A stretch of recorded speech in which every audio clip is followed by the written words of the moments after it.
Shalom. Mari kita bersatu hati dalam doa. Tuhan Allah Bapa kami berterima kasih untuk waktu yang Engkau perkenankan kepada kami, waktu yang masih Engkau percayakan kepada kami, waktu yang masih Engkau berikan kepada kami untuk kami dapat menjalankan kehidupan ini hingga hari ini. Sekarang ya Tuhan, kami mau mempergunakan waktu yang ada. Kami mau mengkhususkan waktu untuk kami datang di hadirat-Mu yang kudus, membawa hati hidup kami untuk kami merenungkan firman-Mu. Tuhan Yesus, bimbinglah kami supaya kami dapat mengerti firman-Mu dan kami dapat menjadi pelaku-pelaku firman-Mu dimanapun kami berada. Hanya di dalam nama Tuhan Yesus Kristus kami bersyukur dan kami berdoa. Haleluya. Amin. Marilah kita buka Alkitab dalam 1 Samuel pasal yang ke-12 ayat 24 sampai 25. Hanya takutlah akan Tuhan dan setialah beribadah kepadanya dengan segenap hatimu. Sebab ketahuilah betapa besarnya hal-hal yang dilakukannya di antara kamu. Tetapi jika kamu terus berbuat jahat, maka kamu akan dilenyapkan, baik kamu maupun rajamu itu. Di sini Samuel mengingatkan kepada seluruh bangsa Israel yang saat itu meminta raja, dan sudah diberikan raja pertama yaitu Saul.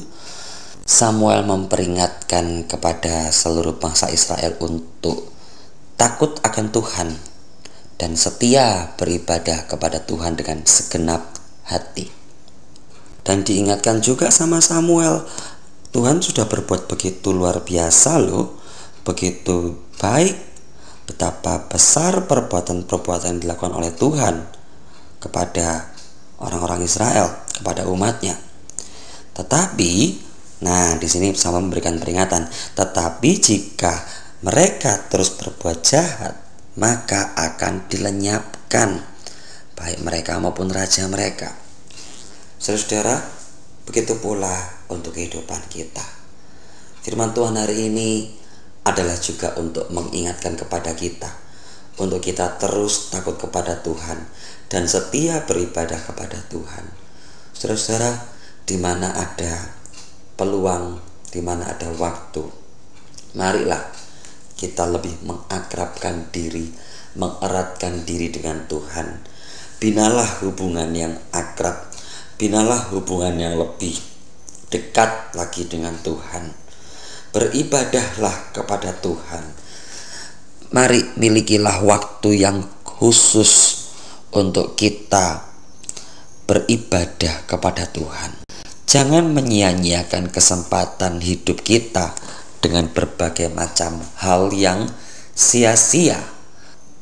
Firman Tuhan di bagian yang lain berkata juga, pikirkanlah perkara-perkara yang di atas. Maksudnya apa, saudara-saudara? Maksudnya adalah kita harus punya pola pikir yang berorientasi kepada masa depan. Apa masa depan kita?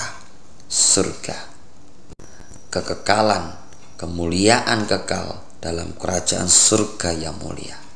Saudara-saudara, janganlah pernah kita jemu-jemu, janganlah pernah kita jenuh untuk kita beribadah kepada Tuhan. Beribadah artinya apa? Beribadah artinya kita datang kepada Tuhan, menghampiri Tuhan, kita membawa hati kita kepada Tuhan untuk kita persembahkan sebagai persembahan yang kudus, yang hidup dan yang berkenan kepada Allah. Itulah ibadah kita yang sejati. Lalu bagaimana?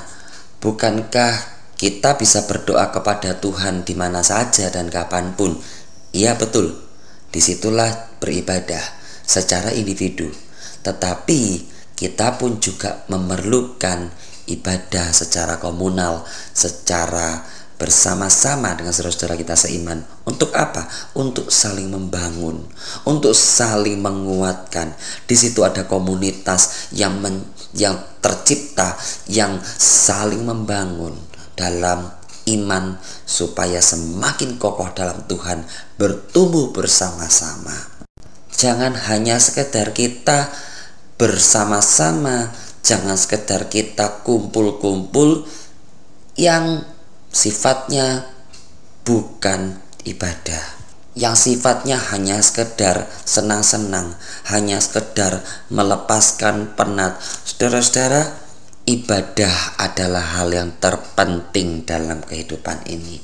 Kita bisa beribadah kapanpun dan dimanapun. Tetapi saudara-saudara, apakah di saat kita bisa beribadah secara individu dimanapun dan kapanpun, tetapi kita tidak mengkhususkan waktu untuk datang beribadah, mengkhususkan waktu untuk tergabung dalam ibadah, apakah itu bisa dikatakan bahwa kita mengutamakan Tuhan?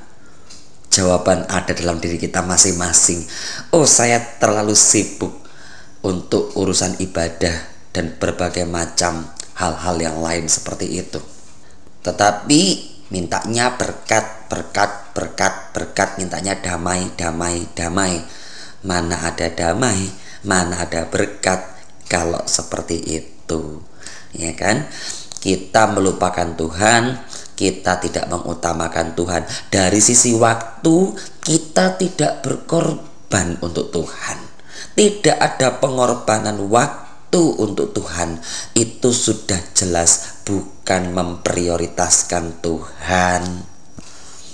Jadi mari sama-sama introspeksi diri kita masing-masing supaya kita mengetahui apakah aku sudah memiliki hidup ibadah yang benar di hadapan Tuhan. Apakah sudah benar-benar ibadahku ini adalah ibadah yang memang benar-benar aku memprioritaskan Tuhan? Apakah memang benar-benar aku mengutamakan Tuhan di atas segala-galanya? Mari renungkan hal ini. Tuhan Yesus memberkati. Amin.